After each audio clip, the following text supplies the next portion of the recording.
Hi friends, మీకు ఈ video నచ్చితే లైక్ చేయండి, సబ్స్క్రైబ్ చేయండి. వరలక్ష్మి వెన్నెల వైష్ణవి దగ్గరికి వచ్చి, ఇక్కడ మీరు నా ఇంట్లో ఉండడానికి వీల్లేదు, మీరు మీ నాన్నతోనే వెళ్ళిపోండి, మీరు ఎక్కడికి వెళ్ళినా నాకు అనవసరం అని చెప్పేసి అంటూ ఉంటుంది. ఆ మాటలు వినగానే అక్కడున్న పిల్లలు అయితే, ఇంట్లో ఉన్న వాళ్ళందరూ అయితే ఒక్కసారిగా షాక్ అయిపోతూ ఉంటారు. ఏంటి వరలక్ష్మి ఇలా మాట్లాడుతుంది అని చెప్పేసి అనుకుంటూ ఉంటారు.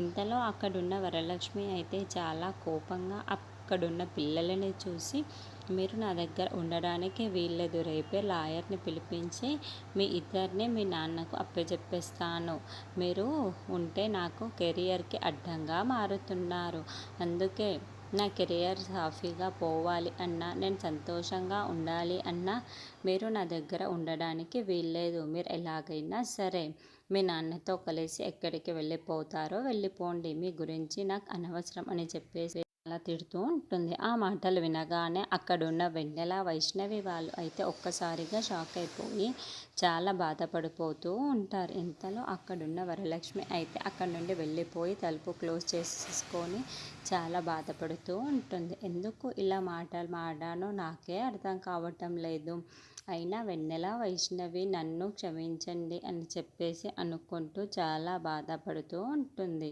నేను ఇలా మాట్లాడినందుకు, ఇంత కఠినంగా మాట్లాడినందుకు నన్ను క్షమించండి, ఇలా చెయ్యక తప్పలేదు, అందుకే ఇలా చేసినందుకు నన్ను క్షమిస్తారు కదా అని చెప్పేసి ఆ డోర్ దగ్గర కూర్చొని చాలా బాధపడుతూ ఏడుస్తూ అయితే ఉంటుంది.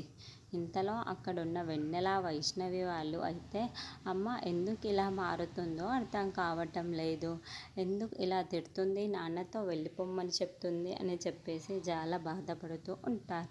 ఇంతలో అక్కడున్న విష్ణు అయితే, అమ్మయ్య, నేను అనుకున్నదే జరుగుతుంది, ఇప్పుడు ఎలాగైనా పిల్లలు నా వైపుకు తిరుగుతారు, పిల్లల్ని నేను తీసుకొని ఎక్కడికైనా వెళ్ళిపోవచ్చు అని చెప్పేసి అనుకుంటూ ఉంటాడు.